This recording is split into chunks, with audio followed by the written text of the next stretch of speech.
ওম নম শ্রীমদ্ভগবদ্গীতায় নম। চতুর্থ অধ্যায় জ্ঞানযোগ, শ্লোক 34। তৎ বিদ্ধি প্রণিপাতেন পরিপ্রশ্নেন সেবয়া উপদেক্ষন্তি তে জ্ঞানম জ্ঞানীন তত্ত্বদর্শিন।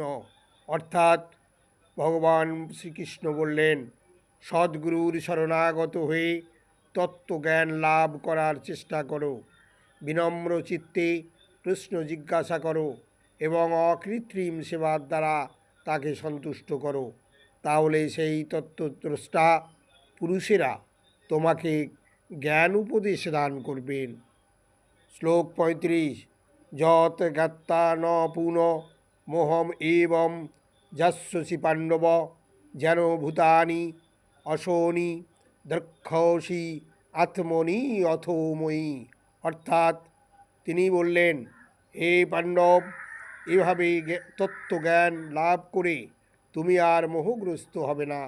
কেননা এই জ্ঞানের দ্বারা তুমি দর্শন করবে যে সমস্ত জীবই আমার বিভিন্ন অংশ, অর্থাৎ তারা সকলেই আমার এবং তারা আমাতে অবস্থিত। ওম ভূর্ভুবস্ব